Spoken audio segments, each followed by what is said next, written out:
Line up, you fucking nerds. Who wants a shot at the champ?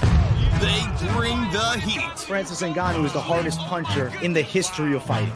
They bring the knowledge. If you think this fight is going 5 rounds, you are out of your mind. They bring you the picks. The dog is getting it done in this one. We deliver every single week. We're bringing the heat, ladies and gentlemen. The money line. Don't miss it on the MMA Experts channel each week. The money line. We are live on a beautiful Monday. We're going to recap some Noche UFC, some Canelo Crawford. We're going to break some news for you guys. New main event, Vancouver, RDR versus Brendan Allen. No longer Fluffy Hernandez. He pulls out of the fight, which is unfortunate. I am AJ, joined as always by my guy, Mike Finch. What's up, dog? Grinding for lights out. If you guys are in the Long Beach area, come see what Sean Merriman created over at Lights Out. I'm running the social media team right now, and we will be there with Tyrell Fortune. If you guys have not checked it out, I did an interview with Tyrell Fortune. We talked about all types of different topics. Please go check that out over on my channel, youtube.com/Mike Finch. I got some shorts up there too, and I'll be doing more of those. I'll be doing more interviews. I'll be dropping more stuff like that because I'm working with the Lights Out team. They just sent Santiago Luna up, and he won in his UFC debut. Maybe we'll cover it at Noche UFC. He got a nice dub over Quang Bang Lee. We got AJ on that one. We got AJ on one, guys. But you know, it's gonna be fun working for Lights Out, and I'm very excited for Saturday. Let's go. Hey, shout out to MMA Plays. Thank you for the $1.99, bro. Appreciate you. And I saw you say hello to me, MMA Plays. Hello. AJ was eating yogurt. Okay, he had to finish his fucking yogurt before we went live. It was good. I enjoyed it, man. Listen, I want to kick things off with Noche. I want to kick things off with the UFC. We saw, honestly, a legendary fight. This one was a crazy back and forth.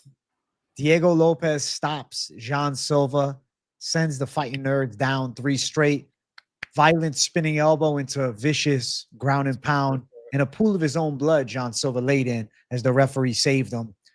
This was a cool fight, though, because, you know, round 1, it starts off Jean Silva with these beautiful front kicks to the face, and then overthrowing some shots, ends up on the ground and gets his head pulverized by the 12-6 elbows, somehow escapes from bottom position, ends up back on his feet, having success in the striking, having moments. And it's like, okay, Jean Silva's finding his flow.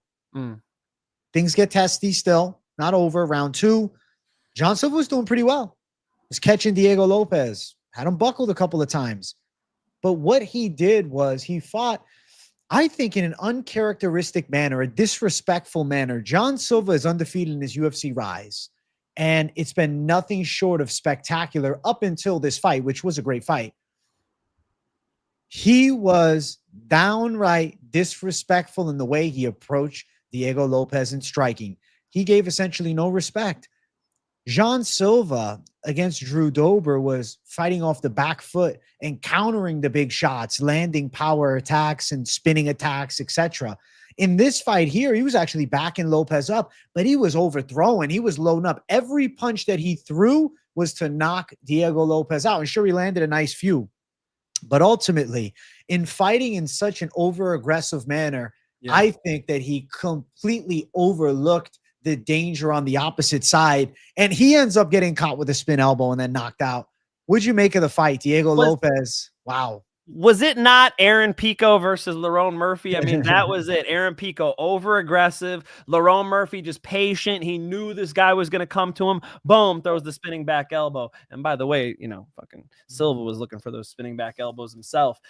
You nailed it. The story of this fight is the fight IQ and the grappling of Silva was exposed. He was way too aggressive. He was way too emotional. He's in Bruce Buffer's face, fucking getting gassed up. No, bro, this is a 5-round fight. We need you karate stance. We need you patient, dog. We need you taking notes from that Caio Baralho stance. Man, I always butcher his fucking last name. Baralho?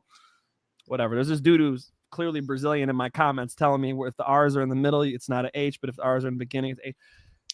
Jean Silva was overly aggressive. That is not a smart strategy for a 5-round fight. If he didn't get finished there, he was going to get gassed. And look at the way he got fucked up on the ground, man.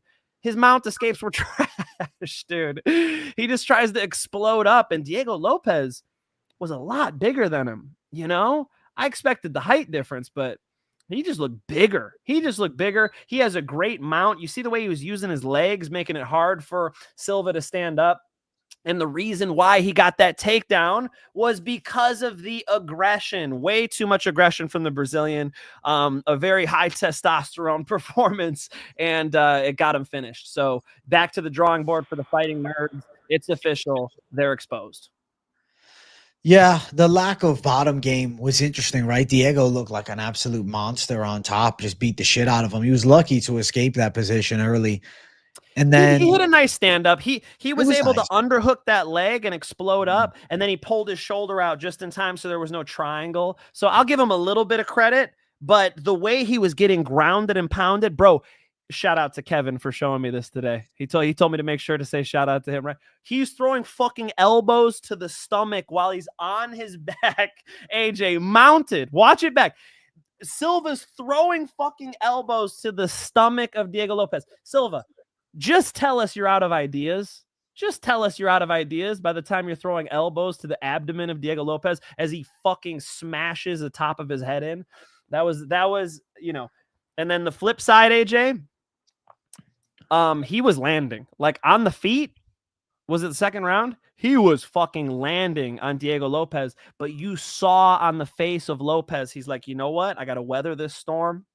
I got to roll with these shots. I got to stay patient. I know this guy's going to come to me. He's going to make the mistake. And Lopez was right. it was excellent. Diego Lopez, he looked like the former title challenger, more poised, more relaxed. Yes. Veteran savviness came through, and it was a spectacular technique that puts him back in the mix. I think what it did do is more so solidify Lerone Murphy is probably next for the belt.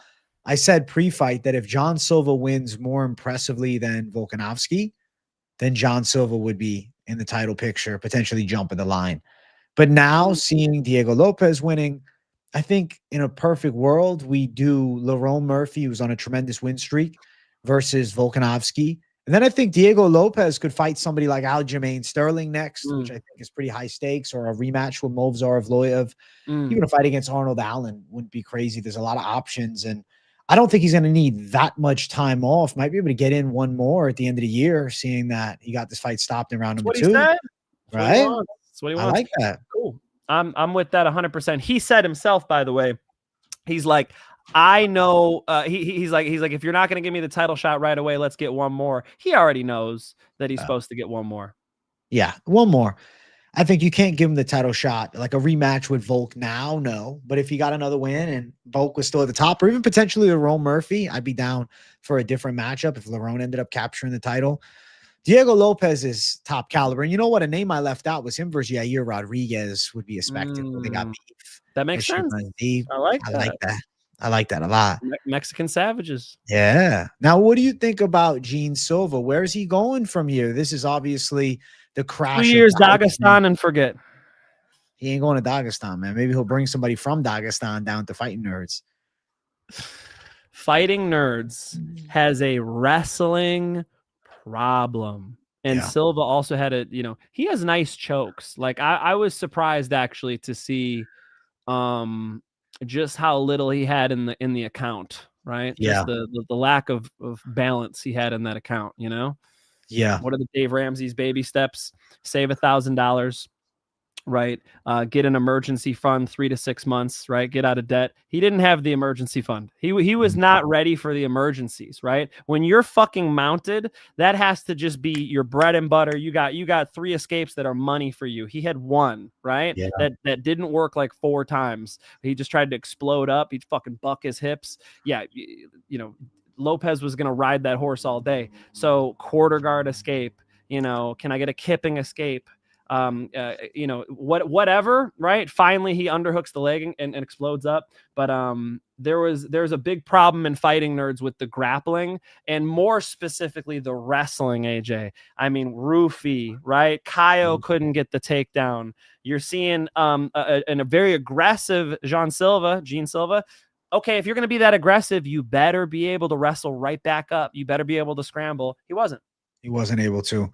I'm thinking about next matchups. I got a couple of ideas, and I want to run that by you, Finch. I expect them to be good. I do. Hey, oh, I got a good one. I got a good one too. Go, go, go, go. You go first. Aaron Pico. Oh, shit. Aaron Pico and him's a cool fight. That's a good fight, dude. That's a fucking fight. But does Pico get Jean Silva after that bad loss? A Silva that just fought Lopez? Honestly, hopefully not. Like, you know what I mean? Can we hook Pico up with Jose Medina? I'm just playing. No, listen, a step back for sure. I was thinking, though, is it crazy to say Jean Silva versus Steve Garcia could not be a banger? Steve Garcia getting his big chance, fighting Jean Silva, who just fell off in a #1 Contenders fight. Garcia on a roll right now, just beat Calvin Kattar's ass for 3 rounds. I think that's a matchup that has a lot of intrigue around it. The stylistic matchup is cool. I don't know if they'll do that because both guys are, contenders to keep an eye on regardless of the result. Another option, though, what if it was John Silva versus Patricio Pitbull? I don't know if the stars will align for that fight. I think Pitbull wants to fight sooner, so it might not happen. But that could also be a cool matchup for him. That's cool. That's cool. Him and Aaron, it's just like, let the bodies hit the floor. Somebody's going out. You know what I mean? Yeah. That's going to be warfare. Him and Patricio is going to try to make a miss. You're talking about a real veteran. Patricio Pitbull knows how to fight 5 rounds, literally the polar opposite of Silva. So there's a lot to think about there. There would be like a bull and a matador matchup, Patricio being definitely the matador. So sure, I'm down with that one. Again, I got love for Patricio too, I think that's a tough fight, but Patricio doesn't have a lot of time in the game, so I think that makes sense actually.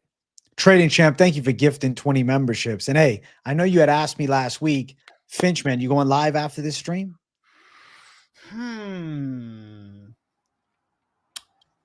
No. But I will keep giving you guys more video content. So I'm doing interviews like throughout the week, and I'll try to keep putting stuff up. I put a Tyrell Fortune interview up last night. I put up 2 shorts, and not ones that I wear. So I will give you guys video content. Please go check it out. It's more so posted on my page this week. I'll do more interviews, I promise. Hey, shout out to Trading Champ for 20. I will say, Finch, Trading Champ told me he wants to catch you live and bless you with a little child fund cash as you do one of your streams. So I do have the baby on the way. I was just looking at fucking strollers today. We're going to get like one of the car seats where you pop it up and the fucking wheels drop out. That's sick. You know what I mean? Yeah. Let me think. What would I talk about? What am I going to talk about? Charlie Kirk for a half hour and piss all my followers off? I could do a Canelo Alvarez versus Terrence Crawford recap. Trading Champ, let me know if you want the Canelo Alvarez versus Terrence Crawford breakdown. I will do that. Let's go. Thank you, Trading Champ, for gifting 20 memberships. Big W to you. Listen, we shall see with John Silva. Definitely going to have to, send it back to Brazil, to the drawing board, and refresh and reset for Diego Lopez. Couldn't have worked out better. He really has become like Mexico's star. Even though he was born in Brazil, he's a surrogate Mexican. He's got that shit on lock, man. He looked good, buddy. He looked good. He showed patience. He showed that he's a veteran in the UFC now. It was a brilliant performance. It was one I wish I could have predicted. And, Silva fought really unintelligently. He's a great kicker. He didn't use that weapon. He was going forward, like throwing balls to the wall. I thought he'd be more patient than that. He was not. Lesson learned. Let's go. Trading Champ says he's got to head to bed tonight, but we'll get you this week or next. Get the Nuna stroller and car seat. All right, Papa Trading Champ. We're learning about Trading Champ. Papa Trading Champ. All right. Hold up. The Nuna stroller and car seat. Got it. Let's go. This is on wifey's list for sure. I've seen this. Bro, her baby shower list is over 100 items now. She wants over 100 items. She started by looking at a BMW stroller. My wife wants a BMW stroller. I think she's over it now. I think she's actually, she's looking at the one that folds out. I just told you. Who gives a shit? You guys don't care. But, it's our first baby, so we don't know what the fuck we're doing. Hey, you'll figure it out as you go, man. Hey, masturbation. Thank you for $1.99. What should you get at Taco Bell? Get yourself Doritos Locos Tacos. I say the same. Yeah, we're Yeah. savages. You know, That's you the hit way. the joint real quick. You get Doritos Locos You're living it. Tacos. They have no good drinks, bro. No, because they're fucking Pepsis. They don't have any Coke products, man. Yeah. It's all trash. Like all their Yeah. drinks are bad. Even They their don't have those. lemonade's not good. I'm like, how you fuck up lemonade? This tastes weird. It's not You their know? forte, man. That's it. They give you some good on the go tacos and shit, but drinks, man, you gotta have to go to McDonald's down the street. Yeah, seriously, something's off. Yeah, you know. So good luck. But me and AJ are sick fucks. We like the Doritos Locos Tacos. It is good. Listen, I remember actually Oh. you jumping on a call now with me Yeah. and Billy, and you were going through the Taco Bell drive-through. You remember That's that? funny as hell. I'll be honest, no, but I believe it. I haven't had Taco Bell probably once since 20. No, I don't even think once in 2025. 2024, I had it once. So it's Yes, 2023. Taco I Bell probably had it. drive-through That's amazing. When Billy and I were on the phone with you. Yeah. That's amazing. That's classic, dude. Holy Shout out shit. to Billy Barnes. Hey, you know I'm 40 days no ripski today, man. Isn't that crazy? That's wild. Come on, man. That's beautiful. Congratulations. Thanks, Good, man. man. You feel good, right? Feel pretty good. Good, because Yeah. I want the people to know, right? I want the people to Yeah. know, because it's always funny talking about smoking weed, but honestly, the best thing you could do is just buckle down, focus, be sober, fucking, get the distractions out of the way, set the bar high, go get it, and AJ's doing that. So congrats. I will say, man, I just feel like without even doing anything, my cardio feels way better. Like Good. just in general, just like taking a breath. I feel like I'm getting like the deepest breaths of my fucking life. All There you good air go. in, the lungs There are you go. clear. 40 days now, so that's pretty crazy. Use the diaphragm, bro. Yeah. Choir class. Go to yoga. Get that breath work down. Fucking matters when you do jujitsu, because everybody starts jujitsu and they have the little shallow breaths, You got to learn to fucking breathe in, control your breath, So that'll go hand in hand, buddy. We're getting AJ back in jujitsu. If I get back in jujitsu, bro, listen, it'd be quick to the top, bro. That's the only way I'd have to do it. I was at Naga Saturday. My boy T, who helps me run Premium Channel, actually, he competed, and so he got a head and arm choke, did nice and well. Cool. So shout out to T. Shout out to him, man. That's nice shit, bro. Fuck yeah. Cornered my boy. Good shit. Finch out there, corner man Finch. Corner man Finch, yo, I've cornered boxing, MMA fights, tons of grappling matches. That's fucking. I'm 33 years old, dog. I'm a vet now, dog. You're a vet now, man. No, you are a vet. Oh shit, veteran Finch in the fucking building, man.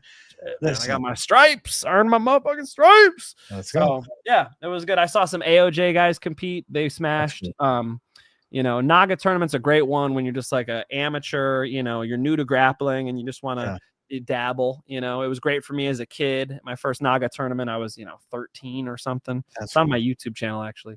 That was a long time ago, but definitely a good place to start. T-Bone's second grappling tournament, so he did well. Congrats to him, bro. You want to talk co-main event? Of course. Let's talk all these fights. Let's go. Let's do it. Listen, Rob Font, David Martinez. Who won? David Martinez winning it, man. All right. He pulled it out. He moved on him. You called it. Hey, shout out to AJ. He called it. It was a rocky card with mixed results, but this one I had the foresight. And, I really have to say my analysis of Font's jab not looking as good as it has in the past was exactly what we saw. Rob Font doesn't seem to have the same pristine boxing that he once did, like when he beat a Yanez or boxed up Cody Garbrandt. I don't know. It's just time, I think, really. His timing is not as good. He's 38. He's had a lot of wars in his fighting career, and I think there's definitely signs of slowing down. David Martinez is a legit-ass kickboxer. The guy's got a good style, but I can't help but think, fuck, man. Now David Martinez is in the fucking deep end with all sharks. He is in the top 15 of the bantamweight division right now. This is, Savage Alley to break into that level. He just beat the number 9 guy in the world. Ranked at number 12 is Vinicius Oliveira, who's an absolute monster.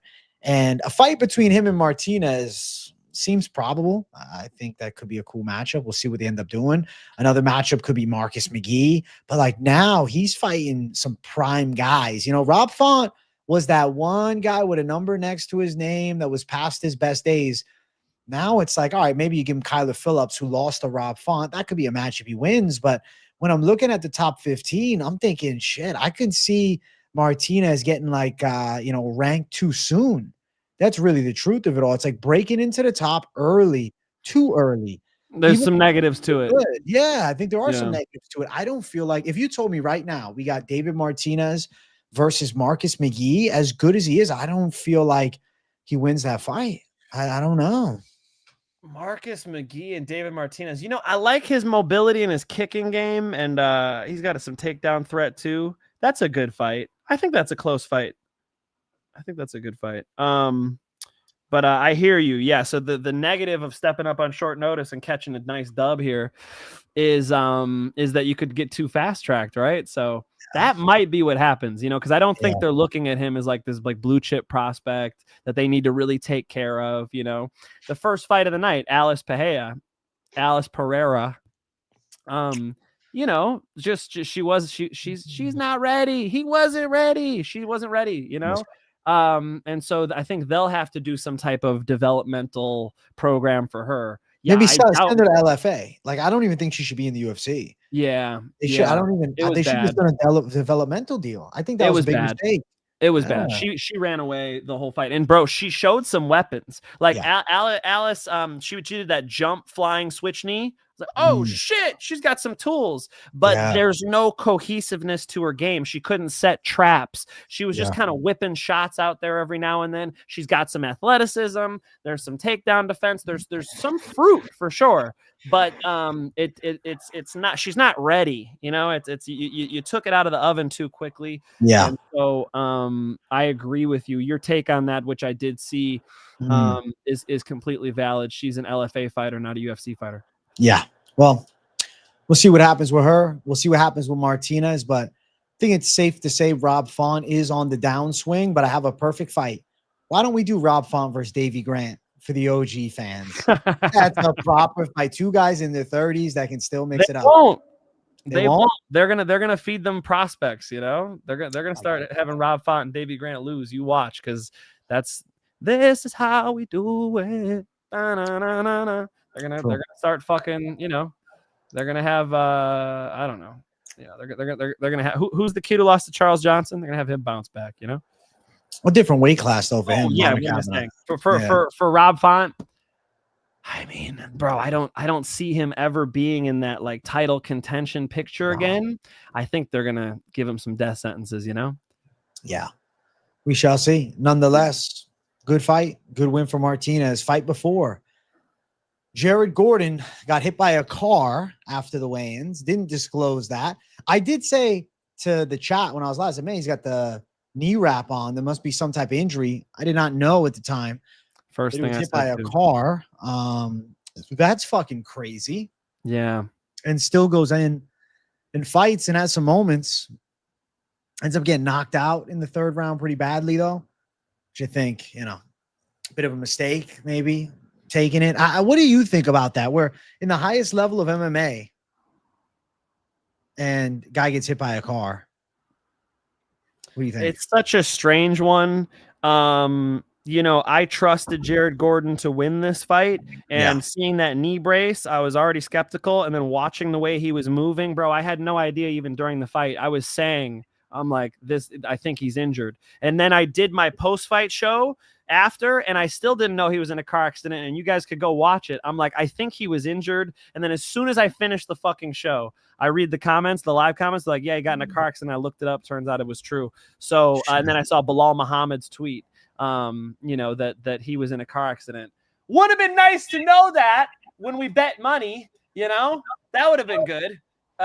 So yeah, it's a sad situation. I don't know. I mean, because on the flip side, like he's got to go get in a fist fight, and if you're gonna fist fight, you don't want your opponent to know you're injured. That makes sense. Yeah. So he was not moving the same, and suffered a real bad loss. It's a career-changing loss. Yeah. I assume he's not very wealthy. I assume he probably felt he needed to fight. So sad situation, honestly. Rough, man. Unfortunate, but that's the fucking fight game. Rafa Garcia with the win of his life, really beating a Jared Gordon that's been around for a long time. and beating him in an impressive fashion. I mean, he went to split decision with Nasrat, close fight with Paddy Pimblett. Jared Gordon, it's a good win to have on the resume for Rafa Garcia. I think he looked better than ever. Not to take anything away from him. I think this was his best performance for sure. Yeah. Rafa Garcia looked good. I mean, Jared Gordon would have had to come on his A game. But that wasn't what it was. So it's just a sad one to say. I guess it's just sad, Yeah. I don't even want to watch that back. He's in there injured, trying to do his best. Like, it's kind of fucked up. It reminds me of the Costa one where, Costa's got his broken foot, broken toe, whatever. I mean, it was really affecting him. The corner threw in the towel, it wasn't even just a stoppage, and he was getting bombed on. I hate to see that. I think for the side of Garcia, I think it was some Noche luck to it, man. Some crazy Mexican ran over Jared Gordon. He saw him with the fucking car. It's the same dude who poisoned Joe Pyfer, bro. This guy's out here just fucking, Viva Mexico. Fucking, let's get these guys out of here, man. That's crazy work. That is. Well, good win for Garcia nonetheless. Yeah, man. Of course. It's a good one for the highlight reel. You want to keep talking this card? What are we doing, Finch? Just, real quick. We'll rapid fire him. All right. Let's rapid fire him. Gastelum pulls through. Fat boy. Fatstelum, bro. Thick gut. Fast hands. I sent you that meme, right? The Fastelum meme. You look fat as hell. You're saying that one, right? AJ, do you see my shit on Instagram? I forget to open Instagram, but if you text it to me, I always see it. Yeah, that's true. Hold up. Fucking Kelvin Gastelum getting this is him coming to the event, guys. That's funny, man. Kelvin, he did his thing. He fights with the hands down. He puts pressure, but he also keeps some range. He fought well enough. You heard they weren't even going to interview him. Daniel Cormier was not going to interview him because they were upset about the weight miss. They ended up interviewing him, and classy enough, the first thing he said, he goes, "Nah, bittersweet, because I missed weight." All the best, Kelvin. Hey, I mean, he spoke upon taking the fight on 4 weeks, and it wasn't enough time, so he's got to be walking around in the 230s off camp, dude. Yeah. He's absolutely not 100% focused. And that's my issue betting on him. That's my issue. You know what I mean? So this should have been a great performance for him. This should have been a finish for him. Instead, he's on the mic apologizing and shit, So it would be really nice to see him all in. I doubt that he is. I doubt so. Yeah. And then before that, we saw Hernandez get a big knockout. Lock of the night, premium channel. 3 locks in a row. We got Kawe Fernandez. We got Imavov. We got Hernandez. Hernandez was not the favorite. It was -118 for Diego Ferreira. He could not find Hernandez all night. Now, the mobility was a little extreme. He did move a lot, but he ended up finding a shot. His footwork's working for him. I was very happy to see that KO for Alex Hernandez. Congratulations to him. It was a nice knockout, man. Big W for him, man. And Santiago Luna, with the biggest win of his life, gets a KO against Kwang Lee. After getting hurt early, comes back and just destroys him. Yeah, I mean, that was a big time performance for Luna. My boy Kevin was like, he has bad head movement, but he's got some fucking good weapons on the feet. Dealt with the pressure and the explosiveness of Kwang Bang Lee, who I thought Lee actually was looking, pretty aggressive, looking good, but great job by Luna. He could wrestle, he can kickbox, puts Lee out. I mean, it's impressive. It was impressive for sure. And then fight before that, Todorovic easily handles Medina. Lock, easy money. Yeah. Come on, folks. This was part of a parlay too. Easy work. Easy. Dusko all fucking day. Come on. Medina can't grapple with Dusko. He can't strike with Dusko. You know what I'm saying? He can't do anything with Dusko. Bro, he came out at weigh-ins and did the double gun hands. It's like, bro, like this ain't the week, dog. You know what I mean? Medina, like no bad timing, bro. Too soon, dog. Like Medina, you're wilding. He's not UFC level. He's a tough dude. He's got heart. He's got a set of nuts on him, but he does not have the skills to compete in the UFC. No, he shouldn't be in the UFC. He should have never been in the UFC. He lost to Magomed Gadzhiev. Contender was not series. in the UFC. You're right. Yeah, I've heard you say it. I know. I'm a fan of AJ's show. I hope y'all know. I go. fucking tune in to see my boy. Every Let's time go. he talks about Jose Medina, he references that motherfucker should have not got in the UFC. I understand, but what Dana sees, he's like, he's tough. He's exciting. He could be our fucking who's the colored hair. He got beat up by Sugar Sean O'Malley. He got knocked out by Moutinho. He's their Moutinho. Yeah, not so good. I think Moutinho's better. I guess the division's better too, though. Yeah, so the true. gap is similar. Yeah. Jose Medina, you're a tough customer. I hope to see you at Lights Out. I hope he comes and fights at Lights Out. I think that would be great. I think he could work. Can you get him a contract to Lights Out? Could you get him a contract to Lights Out? Do you have that type of pull? I could ask for a contract. I got Sean Merriman's been texting me today, man. If they cut him. I wake up the other day from a call from Sean Merriman. I got an NFL football player calling me. I'm like, what is my life right now? That's amazing. Yeah, he'll be on the podcast this week, by the way. Are the fights this weekend for Lights Out? This Saturday, Lights Out 27 going down in Long Beach. You guys could see Tyrell Fortune versus the second Dennis brother he's fighting. First, he beats this dude's brother. Now he gets the pro kickboxer, DeMario Dennis. It's a good matchup. 2 other title fights on the line. Shout out to Jake Babian, the Barbabian. He's got a 6-second finish and a 15-second finish inside of Lights Out. Back to back, those are. This dude does not take his time in these fights. He comes out in his last fight, head kick, wicked elbows, bust this dude open. He's a real prospect. 5-1 as a pro. Definitely keep your eyes on him. Trains with AJ McKee and Body Shop. He's he is a fucking real exciting fighter. I think there's a high chance you see Jake Babian inside the UFC and soon. So you guys could catch some legit pro talent Saturday. If you're in the Long Beach area, come say what's up to your boy. You're working the event. You're going to be backstage, things of that magnitude. Cage side. Cool. Yep. Cage side. On the mic at all? You getting any on air time? What is the move with that? Am I frozen? I look frozen on my side. Jesus Christ. You just voice, Finch. I just see your head. I'm gone. Oh my God. Jesus Christ. Hold on. Mike Finch. Oh shit. Look at Mike Finch up close in person. He looks funny as hell. Hold up. That was insane. And now it's all fucked up. Now I'm super bright. Oh no. I'd rather it be super bright than up close in person. I'm like rolling out of bed and shit. Bro, I'm leaving and coming back in. Hold up. Do you think? All right, there we go. There goes the Finch. Now it's just me. What's up, chat? It's a beautiful off week, chat. It's a beautiful off week. I'll be live tomorrow too, just chilling, chopping it up, AJ style. AJ, thoughts on Allen versus RDR? My excitement for that main event has dropped about 70%. I like the fight still, but doesn't move the needle enough as what it could be. And then on the side of Paulo, I mean, he don't want to do a 5-rounder, but it's a fucking main event. You need 5. Finch, you're back. What's up, Vandelay? The axe murderer. Yes, sir. I was supposed to go to Raja Jackson's girlfriend's party on Saturday. I didn't go. Are you guys proud of me? Should I have gone? Are you guys proud of me? I mean, the chat's been asking. They're like, he must be friends with Raja. I'm like, oh fuck. Oh shit, you're in trouble now, Finch. I'm like, oh fuck. I don't know. Should I go take a picture with this dude on Saturday? I stayed here and talked to Tyrell Fortune, bro. Tyrell Fortune is my best friend now. I hope you understand that. Like and Tyrell Fortune, as soon as we got done with that show, he just wanted to talk about politics, Charlie Kirk, having a baby.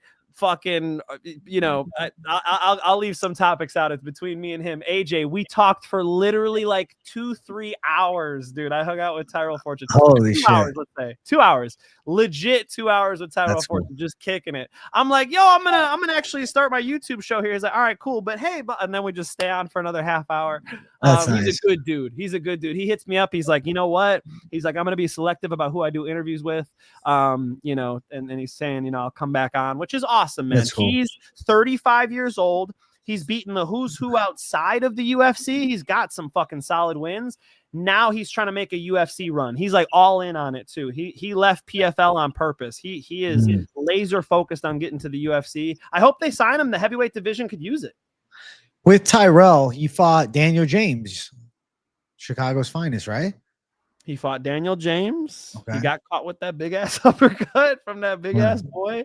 But you know, Tyrell Fortune's got a lot of good experience. What is he, 16-2 or something as a pro? I mean, he's good. 2 finishes in his last 2 fights, quick too. He trains with Where's Waldo. You know that? Does he? I didn't know that. No. Trains with Where's Waldo, and he told me some training stories. I'll have to tell you off air. Okay, cool. No, that's sick, man. I think, listen, Lights Out is going to be cool. I hope to see you on the broadcast. That's what I just want. Finchman commentary. What the fuck, you know? Just start lighting, guys. I need comments. Okay, it's Lights Out XF. You'll find him on TikTok, X, fucking Instagram, wherever you want to find them. You'll find them. Please let them know. We want Finch on commentary. Yeah, lovely. I would just watch just for the commentary, honestly, man. Shit. That'd be sick. I'm the commentator for the XFO still. I haven't left. No. So XFO is going to be going down the day before Thanksgiving in Chicago. If you're in the Chicago area, you could see me on the mic. Let's go. I'm excited for you, Finch. Keep making waves, bro. Thank you, buddy. Let's keep running through before we get into the big shit. Rapid fire. Let's do it. Puelles, Silva. Puelles takes an L. Nice work, Silva. I mean, it was close. It was close. Silva's strong. Puelles had better wrestling than last time. You know, close fight. Close fight. Suarez Lemos, close fight. Suarez 2-1. Less close. I think Tatiana Suarez was able to use her grappling pretty well here. She needed a bounce back. She needed a win. She got it. I think you'll see her get back to finishing fights. Definitely should have touched the over on this one. I literally had it in my app. I had it up. I put the cash in, and I was going to hit it, and I was like, "Is she gonna guillotine her?" And I went back. I'm like, I need to meditate on this, and I remembered Lemos got armbarred. I'm like, fuck it, and then. I knew it. I knew Suarez was just wrestler. So Lemos was confident heading into this one. You heard the commentators, and you know, she's high caliber for the ladies. So Tatiana Suarez gets the dub. I think you'll see good performances here on out from Tati. Let's go. Aguilar Garule was a good one. Aguilar with a gangster pulls through in a hard gangster brought the fight to him. Aguilar don't give a fuck. DC's like, he ain't even nervous. This guy just gets in there, you know. And Garule just a little too defensive. And then fight before, Reese Dumas, no contest, nut shot. You really, that's your take? It was real. It was no acting, bro. I don't buy the acting thing. No, he was hurt. It was a bad nut shot, bro. Reese has got really good kicks. I always speak upon his kicks. Right to the testicles. I fucking think. I'm doing it. You ready? I'm doing it. He deserves an Oscar. He found a way out of the fight, okay? It was a clean nut shot, but this I can't stand up shit, it was not Crow Cop versus Alistair Overeem, where Crow Cop allegedly got his testicle kneed up into his fucking body and they carried him out on a stretcher. This seemed like acting to me. Cedric Dumas, you know, all these legal troubles he's dealing with. I think he took the fight for the money. I don't think his head's in it. I think you have to auto fade Dumas against any decent competition. I think he found a way out of this fight. That's my honest take. All right. Respect to the Finch. And then Costa, Correa looked fucking awesome. Beat Costa's ass. The toes were bothering Costa. Correa stops him round 3. Yeah, man. Yeah. Good fighter for Korea. I mean, you know, he looked good. I was telling you, I was impressed by when I watched the tape. I avoided it. And sometimes, you know, I got to take that note. Like when I decide to avoid a 4-1 favorite where I'm like, I'm not going to bet on that. That's usually actually a sign I should bet the dog, you know. He does it via injury, unfortunately, but it's going to be a nice highlight reel for him. The kid looked good. And then fight before that, we were talking about Elise Purr a little earlier. Too much too soon. She looks like she's 12. Look at that. Yeah. Way too young. She shouldn't be in the UFC yet, man. They should bring her to LFA, give her a couple easier fights. She way too soon, man. I mean, I don't see her getting UFC wins. Not yet. Not till at least 21. Yeah, I agree. I mean, it's possible that she ekes them out, but like, why? Like, why even? You know, wow. I think she should do some type of. AJ spelled it out perfectly. She should do some type of LFA developmental deal. She should come to the UFC in a year or 2 or 3, and she'll be better for it. Agreed. And then Cezinado, Donchenko. Donchenko looked like a savage. Good back and forth, but Donchenko's elbows are elbows, and he gets a KO. Donchenko's, I'm a fan, dog. Like this guy could go off. I love the stance switching. I love the aggression. He gets people out of there, chin tucked, hands up. I fucking love his style, man. Aggressive. He gives me those reminders of when you see a special striker like a Jack Della Maddalena, or like when you see somebody who's special. Donchenko's special. I'm a fan. I'm excited to see more. Big win. Now, what do you want to talk first? Crawford Canelo or the Ritter versus Allen? Wait, one more time. Crawford Canelo or the Ritter versus Allen? What am I more excited for? What would you want to talk first? Because I got okay. I'm like, wait, one happened and one hasn't. I don't understand this question. Got it. We got to do the recap. We got to do the Canelo Crawford before we look forward. Canelo Alvarez versus Terrence Crawford was the boxing fight of this decade. Super fight between the two. And Terrence Crawford, for the majority of the time in southpaw, was able to win key exchanges, precise movement, avoid Canelo's power shots, land beautiful straights, land some decent combos in close. Defensively was incredibly sound. I mean, Terrence Crawford really is the essence of a perfect technician. He's got power. Canelo, obviously, a very good chin. He hit Canelo with some big shots. Canelo was never phased. That just goes down to Canelo's toughness. Couple of moments for Canelo, but I really thought Crawford had comfortably won 8 rounds to 4. And we saw Canelo just simply outboxed. I mean, we haven't really seen this since the Mayweather fight years ago. Obviously, Dimitri Bivol, but Bivol's a fucking light heavyweight. Triple G. The first time, especially, I thought Canelo should have lost that decision. That's what I'm talking about. This one here was a real, real performance by Terrence Crawford. Masterclass. I thought that he looked incredible. This is what being the best boxer, I think, in the world looks like. I feel like Crawford's the best. Pound for pound, number 1.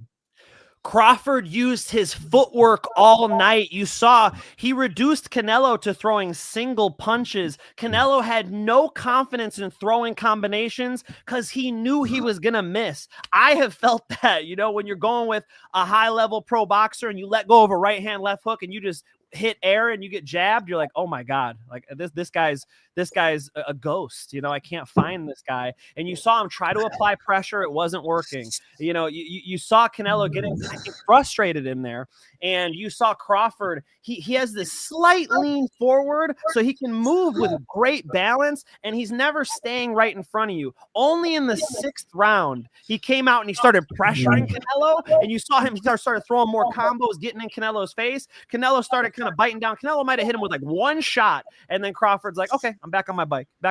And that was working brilliant for him.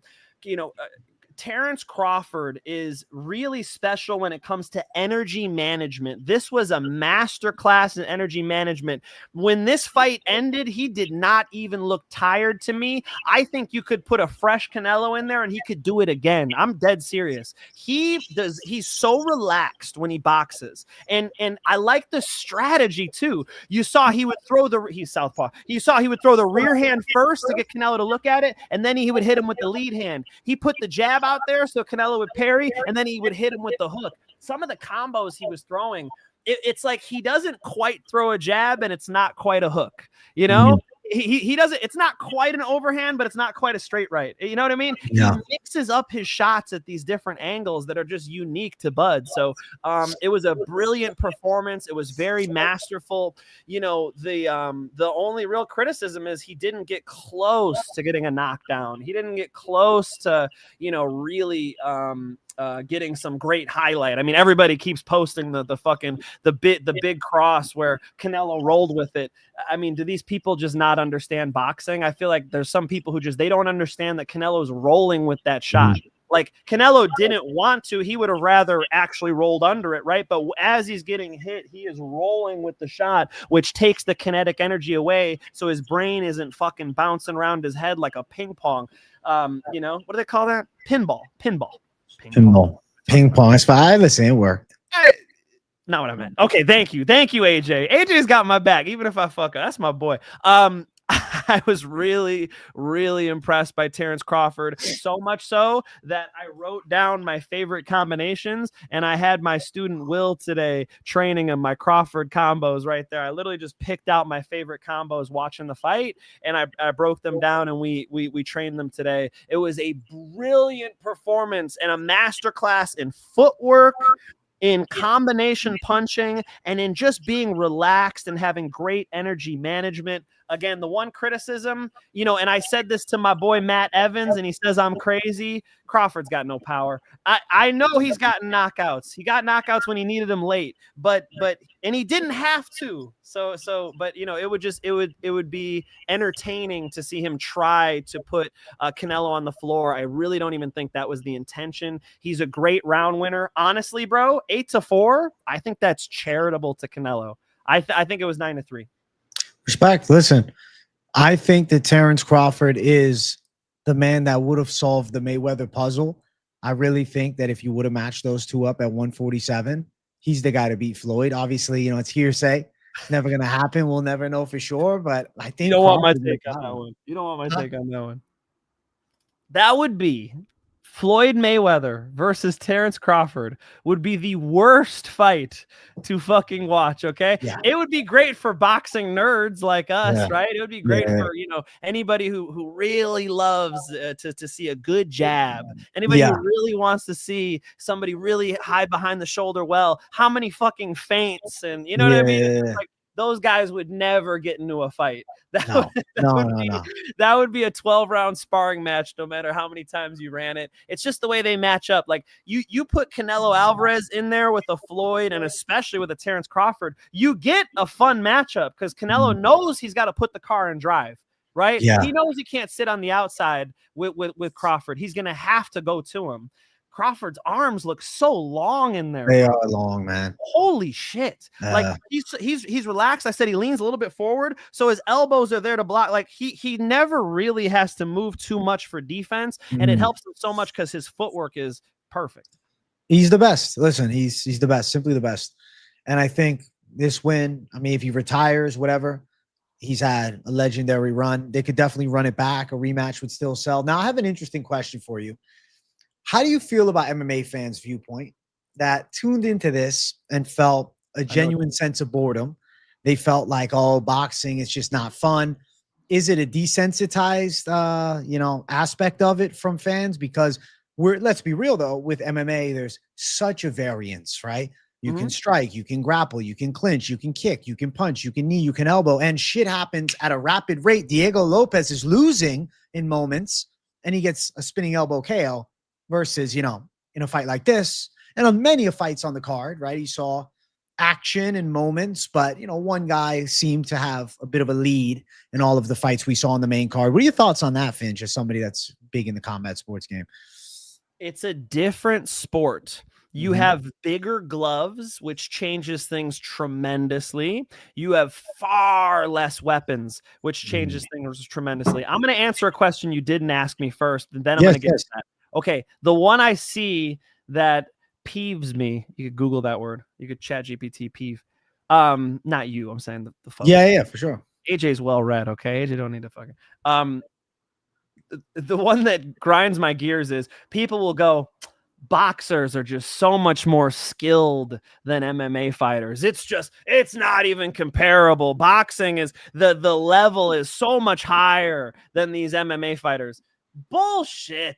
They got to fight with this and this. That's it. You know what you got to get good at in MMA? You got to kick, knee, elbow. You got to punch. You got to be able to, same shit, all the head movement and the blocking. Yeah. Plus add the legs, plus add grappling on the fence, plus add wrestling, offense, defense, plus add jujitsu, top, bottom, plus add stand-ups.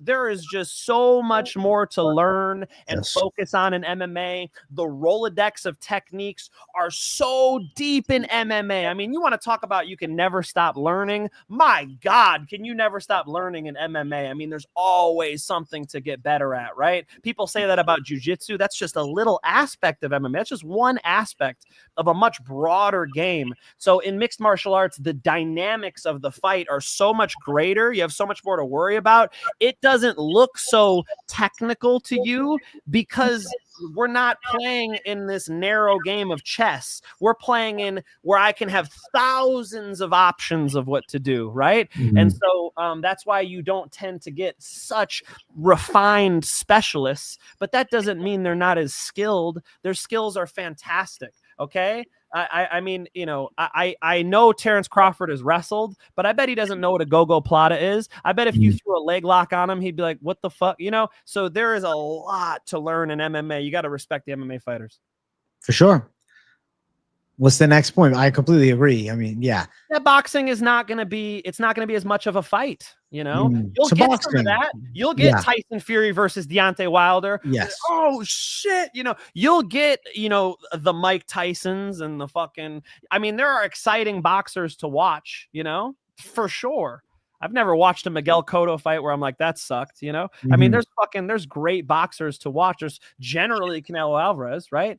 But yes, you're in a narrow form of combat, and when you get into mixed martial arts, it opens you up to these, you know, fantastic fights. And by the way, the UFC had a problem with like lay and pray wrestling for a while. I really think that was a different era. I think the stand-ups are so much better, and the, you know, they're so rewarded for entertaining fights that it's working. But you know, there's a criticism on MMA too. There's the classic meme, right? Like, when I watch MMA, it's Gene Silva versus Diego Lopez. When my girlfriend walks in, it's gay. You know what I mean? Like, that's right. Yeah. Isn't that the class? So come on, That's MMA's got their moments too. Apples and oranges, y'all.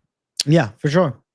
I think there's definitely, you know, some dog fights that happen in both of the sports, but there's tactical warfare in both. I mean, shit, prime example, Israel Adesanya versus Yoel Romero, right? If you go and watch that, and somebody had never watched MMA before and they'd only seen a good boxing scrap, they'd say MMA is shit. These guys are just running from each other. You know, it's not a fight. So it's just the matchups make it all. And, you know, every event is different. Every fight is different. Of course. Yeah, come on. If you've been watching Tyson Fury's heavyweight run against fucking Usyk, those fights were sick. They were. Those fights were fucking dope. You know? So stop it. Yeah. No, I thought it was cool. I like boxing. I'm always intrigued by the high-level matchups. I like the skill. I like seeing the technique and the abilities. I mean, any combat sport at a high level is enjoyable to watch. I do think, and you can agree with me on this, Finch, I do think that we're like past this weird point that was around when, you know, MMA first really became mainstream, where it's like MMA versus boxing. Oh, well, the boxers are getting knocked out in the cage and this and that, or, you know, a jiu-jitsu guy's going to get knocked out in the cage, etc. I think we're at a different point of this game where we can view it all as separate entities and just appreciate what happens for, you know, the most part. Not all fans, but some.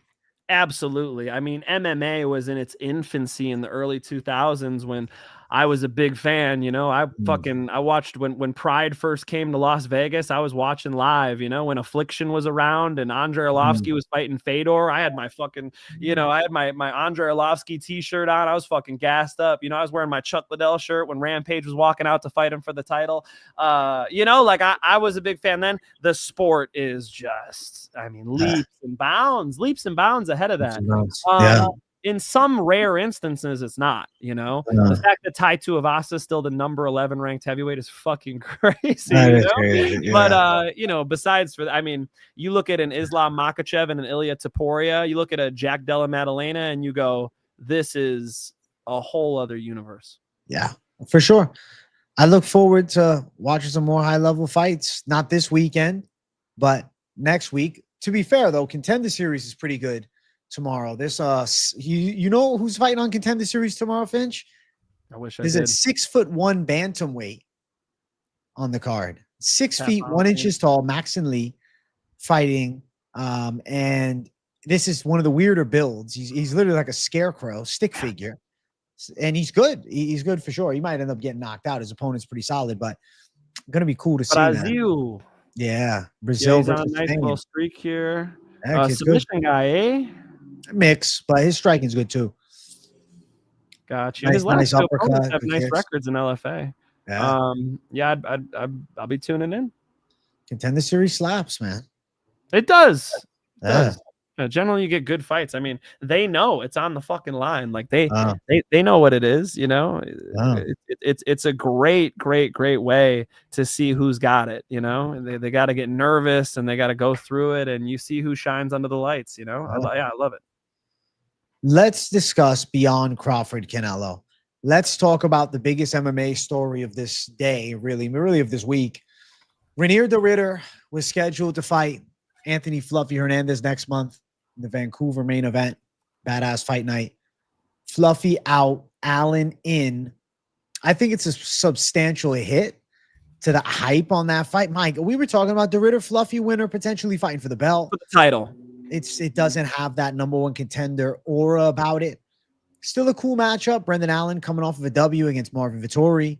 Obviously, de Ridder riding high after a war with Robert Whittaker. But I will go out on a whim and say I think this really cements Nasruddin Imavov as the next guy. Because even if de Ridder beats Allen, I don't think he should then jump in front of Imavov, who's already beaten Allen before him. That's an interesting take. I slightly disagree. I think if Rainier de Ridder has an impressive performance, I could see him leapfrogging Imavov. I mean, I think the matchup of Rainier de Ridder and Khamzat, first off, is just more interesting to, I mean, at least to me. It's just my fucking opinion. That's all this show is, right? It's our fucking opinions. But you know, I think that Khamzat is in trouble if he takes Rainier de Ridder down, potentially, right? Maybe not. But I think it's going to be like, even when he takes him down, I'll be watching. Okay, how you going to do in this guard now? If he takes Imavov down, I'm going to go, oh my God, you know, Khamzat. Yeah, it's over. So, right. So I think that Rainier de Ridder, first off, he has that advantage that he's also a grappler. Now you put the performances he's had. He had a fucking crazy war with Rob Whittaker, so he beat the veteran. He had this domination, this ass whooping finish and knockout over the prospect in Bo Nickel, and then you know, he's been able to you know, have a couple nice fights. He, you know, was able to get past Gerald Mearshart. I'm missing a fight that I'm not thinking of. Whittaker, Bo Nickel, Gerald. It was Kevin Holland. Yeah, the Kevin Holland performance. He was able to, you know, smoke a Kevin Holland. I feel like that's a nice run. I think that you could imagine a world where Hernandez is able to, you know, or sorry, de Ridder is able to finish a Brendan Allen in an impressive fashion. If he fucking goes out there and knees him in the body too, I think he's up for it. So, no, my eyes are definitely still thinking title contention, and I think this is a fun fight. I think Brendan Allen's actually kind of still a tough matchup for him. His striking looks solid against Marvin Vettori. He's a fucking dog too, and his jiu-jitsu's nice, you know. So he's no slouch. It's a good fight. I like the matchup. I look forward to it. I guess for me, I think Imavov's, you know, Barrio win, his Adesanya win, his Allen win, etc. Even though the needle moving element of it maybe isn't crazy with Imavov and de Ridder has the cult hype, I just think you need a signature. And I don't think this is a signature win if he beats Allen. Even though Allen's good, this is still a nice win. I don't think it's a signature. What about Rob win Whittaker? Title. It was good. Listen, it's a nice win, but it doesn't surpass an Adesanya knockout in the second round. He comes in, he finishes Gerald Mearshart via submission. He finishes Kevin Holland, smokes him in the first round. He knocks out Bo Nickel, and then he beats a Rob Whittaker. I think in any other division that deserves a title shot, you know? It's like, you know, Kai Asakura comes in and gets a fucking title shot after doing nothing. And you know, Rainier de Ridder's wrecking motherfuckers, finishing people. You know, gets into a war with the former champion, and you know, I'm impressed. I guess you like de Ridder's matchup with Khamzat more because of the possibility of a grappling fight that he's not dead in. The only guy besides Fluffy who really seems like he could hold his own. I think they're going to tell Khamzat, you got to throw hands with this guy. Go out there and let your hands go. As a fan, I'm fucking on the edge of my seat. I'd love to see that shit. You know, Khamzat's hands versus Rainier de Ridder's knees to the body. Let's fucking go. Fuck yeah. And when Khamzat takes him down, because it's just a natural reaction for him, Rainier de Ridder is one of the best grapplers in MMA. You cannot sleep on him. You know, I guarantee you, I fucking guarantee you, it will not look like Khamzat versus Dricus du Plessis. Do you think de Ridder's passing the Brendan Allen test? I'm supposed to drop the fucking. I'm supposed to drop the. You don't the have pick to. right now. Is that what we're doing? You don't have to. I mean, early lean, I have to say yes. I favored the Ritter to win. I predict he'll be the favorite. You know, Brendan Allen's not a bitch, man. No, he's not. He's not a Brendan bitch. Allen's first off very tough. Secondly, solid jiu-jitsu, and his striking looked pretty goddamn good against Marvin Vettori. You know, Marvin Vettori was very game. His brother had just died. He's emotional coming into the fight. He's in there to die. Like Marvin Vettori's in there full heart, and he had a training camp over there in Florida. ATT, right? For Vettori. For that Vettori? kid? I think so, right? 90% sure. I don't remember. I remember I know. I thought it was ATT for that camp. I could be wrong, You might be right, but you know, he was very impressive against Marvin Vettori. I think it's a good fight. Yeah, I think Rainier DeRitter's better on the ground. He can't spam knees to the body. So, like, I'm kind of glad he's not getting a title shot off of the Rob Whittaker fight. I think we got to see him, you know, turn the next page in his game. But again, AJ, if he's impressive, if he comes out there and rocks, you know, Brendan Allen with punches, knees him in the body, and then guillotines him and chokes him unconscious, like, yeah, I want to see him and Hamzat. I do. All right. Respect. Listen, I respect the take. And I get why, because it's the threat of a guy that's good at jiu-jitsu versus an Imavov who, though he's defensively sound, he's a kickboxer. And if he's on his back, you'd have to assume Hamzat has his way. We'll see where the UFC goes. If the Ritter stops Allen, maybe we're talking jumping the line. Time will tell. Now, Finch, beyond this, I know you had something you wanted to say to the chat. You had something we wanted to discuss. Just to cap off the show, if you guys just want to talk MMA, just click out. I'll give you a second. Go ahead. Just click out. Appreciate you guys. Thank you. For those of you that stick around, though, just rest in peace to Charlie Kirk. It was very sad to see my buddy. I talked about him already. My boy Kevin. I get done with a call with lights out, and then I look at my phone. And it's just a video on X, you know, and I click it and it's him getting shot. And then Kevin sends me another one and it was the close up. And it was the most disgusting, disturbing thing I've seen in my 30s. Like that was brutal. And I've seen, you know, my friends send me some brutal shit. So yeah, it was just really sad. I don't have anything. I don't want to talk about politics per se, but I do just want to say like, you know, be a good human being about this stuff. You know, I saw people posting fake quotes, people taking Charlie out of context. Like if it shouldn't matter, and especially in domestic politics and US politics, whoever gets politically assassinated, hopefully your response is as a human being and not some type of sociopath, you know. Hopefully your response is, this is no place, you know. I mean, AJ and we exercise our free speech every fucking time we come on the show, but we talk about fun shit. We talk about MMA, right? And you know, that would be a first to you know, he assassinated him because he doesn't like John Jones, you know. But yeah. these people are talking about very, you know, very important, very impactful, very charged topics, and it's so important. It's so important to keep, you know, free speech and to keep in America where you could speak your mind, and regardless of who you agree with or disagree with, if it was AOC, if it was Mamdani in New York, if it was Bernie Sanders, I actually like Bernie Sanders. If it was Bernie Sanders who this happened to, I would be saying the exact same thing. It's not a political statement to say when someone gets assassinated, the things they said that you disagree with maybe isn't the first thing you should go to, you know. Maybe the first response could be a human response, and there's something going on with our technology, our we're like desensitized to some of this violence, and it's sad to see.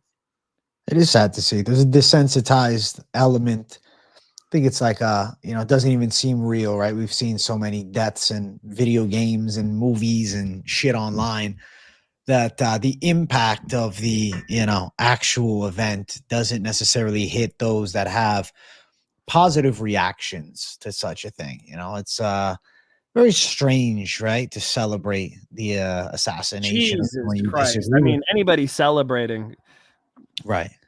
You know, Jesus Christ. There's celebrators. There's people celebrating. You see it. I'm sure plenty of you have seen it through people you went to high school with and things of that magnitude. And very strange, right? Some of you maybe once were buddies with you, like, where did you go after school? What happened? You know, years later that you now are angry enough that you would, you know, celebrate someone being killed because you don't agree with their political viewpoints. And enough so to say that you believe in gun control, but, you know, killing a guy that stands for the right to bear arms will then further your argument towards having gun control. It's just another nonsensical take. Very strange, the, you know, contradictions of such as well.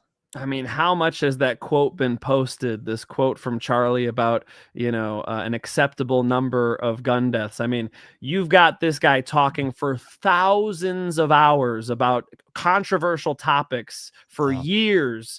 And the best you can do is take his quote out of context. If you post the entire quote, what he's saying is, if you want to have a freedom to have an automobile, a car, there's going to be some amount of automobile accidents that result in deaths. And that is the trade-off that we accept as a society, because we want to be able to have the freedom to have your own automobile. He made that exact comparison with firearms. He's not saying he you know, welcomes the deaths, or I don't know what the fuck people are like interpreting that as, but they're taking it out of context. And here's the sad thing. I'm seeing some people who I believe are doing it on purpose. It's one thing to be stupid. It's another thing to be disingenuous. I saw a doctor, okay? My longtime, a coach I've had for a long time, his wife, master's degree, I think she has her doctorate, post a fake quote. Something this man never said. You're going to put a fake quote out there against a dead man while the body's still warm? Who's hateful? Like, who's hateful here? You know, is it Charlie, who disagree with him all you want? I certainly have. I'm not religious, you know, but you're going to smear him. You're going to take things out of context, post false quotes. That sounds hateful to me, AJ. I would say yes. I would say that's the truth of it. There's an not a political statement either. We're not talking about politics. I'm just talking about, are you a decent human being? And you know, I really just want people to make that mental distinction, AJ. Yes. That's really what I'm saying. You know, I think it's very important to understand the difference between fuck this person because I disagree with them on politics, and there was a political assassination. My first response will not be some vitriol. I'll quote them on some shit they said. This is a sickness, and the more we do that, the more we engage in that negativity, it perpetuates it, because you know, some kid who doesn't you know, get girls and isn't cool, and is a loner and is a, you know, can be called into extremism. It's very easy on fucking social media nowadays. Your algorithm just, you know, it puts you in a little echo chamber where you just get, you know, your favorite content. He's a fascist. He's this. You know what's fascist? Fascist is the oppression, right, of a person's opinion, like stopping someone from speaking. That's exactly what happened here. It's pretty goddamn fascist to shoot someone for their thoughts. So I think that's important to say out loud. Yeah, no, it is. That's interesting to see. You know, hopefully it's the last instance of such, but I hope so. A wild time. Yeah.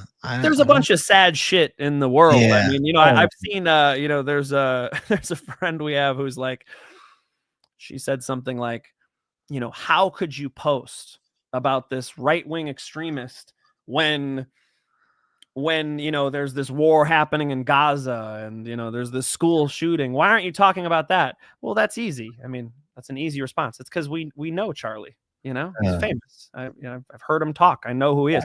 If your grandma dies, I can't post that my grandma dies because there's a war going on in Ukraine. Right. What the fuck are you talking about? You know, if you know someone, if you engage right with their content, you listen to them, you understand what they're saying. Again, not even religious. I disagree with Charlie on a bunch of shit. We're not talking about that.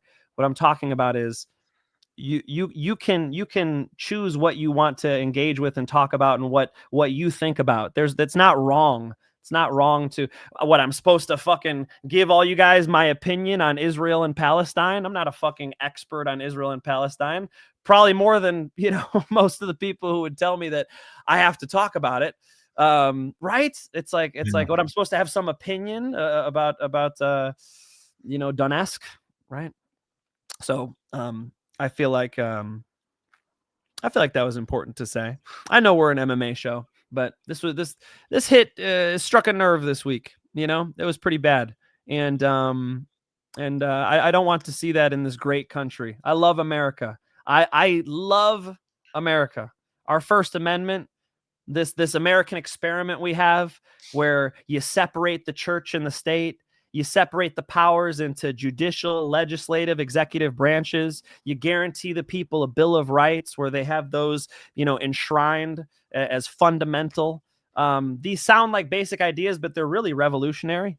We fought a war. It's called the Revolutionary War for these ideas. And I believe in them, and I don't think it's a partisan issue at all. Very true. I think it's a viewpoint of what it means to be an American. I would say at least what's visible to the eye, and I don't know, you can correct me if I'm wrong, Finch. I would say we have in this country more hateful of the self of the country as a being, not self as the person themselves, maybe themselves, but a hatred towards America by Americans, right? Viewing it as like such a negative thing because of their, disalignments with certain political figures. And then enough so to the point where someone who, yes, is involved in politics, but he wasn't a politician, was, a debate host in all actuality and a podcast host, political influencer, you can go as far as to say, be killed because you disagree with his stances on things enough so that you'd want to shoot him. How do you get from there to there? Doesn't make sense. How do you get from there to there? Very strange. I disagree with plenty of politicians deeply, but the way you do it is exactly what Bernie Sanders said in his response to the political violence. It's through discourse, it's through political engagement. It's never through violence. It's a terrible thing, and I like what George Carlin said, the best comedian ever. He said, the people who get killed, who get assassinated, they're generally the ones telling the truth. Power. Martin Luther King Jr., John F. Kennedy, go through the list. It's generally the people, Abraham Lincoln, it's generally people who care, who are genuine, who are pushing against, some narratives and who are trying to tell the truth. Charlie Kirk did not strike me as hateful, He said tons of controversial shit. Yeah, of course, you could say fuck Charlie Kirk all you want. It's perfectly fine. But when somebody gets killed, it would be nice that we're human beings first. Can I say one more thing? Go. I think you were talking about how, people hate the country. This is heaven. Okay. Yeah. Yep. America is this is la la land, right? This is the liberal democracy, the richest country in human history. I mean, how easy you have it is just incredible. We're talking right now through the internet. You know where the internet was made? In San Francisco. You're probably on your phone right now watching this. You know where that was made? That was made from Apple. That's Steve Jobs. Why? Because we have this capitalist undertone to our economy, because we have this visionary country where people go out and do new things. And that's the assembly line for the automobile. That's generally most of your kitchen appliances. That's going to be the reason why you have air conditioning. I mean, the American capitalism and innovation has changed the world for the better. It's great for poor people, right? Yeah. I mean, the average person in a third world country has a smartphone. I'll say that one more time. The average person in a third world country owns a smartphone. Okay, so people can be like, you can't eat a smartphone. Hunger is a political issue. It's because of wars and all types of ugly shit. It's not a food issue primarily, believe it or not. it's very important, I think, to count our blessings. And when some crazy shit like this happens, I just always think about how grateful I am, how good my life is. And I hope people can see all the great things that are afforded to them in this in this beautiful country of ours. Yeah, agreed. I think America's beautiful. I love the USA, and let's keep it strong. I even love the haters. It's fine. Yeah, it's a good thing. It's a good thing that people can fucking be pissed off at the country. AJ, that's fine with me. Honestly, I'll disagree with them, right? I mean, how many me just talking about American capitalism, people are gonna be like, what the fuck? I listen to socialists speak all the time.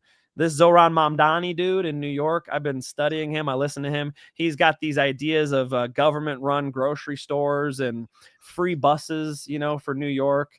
I'm curious. I'm interested. I'm not a hateful person, So, I would love to see more of that. Agreed. Listen, good takes from the Finch man to close out the show.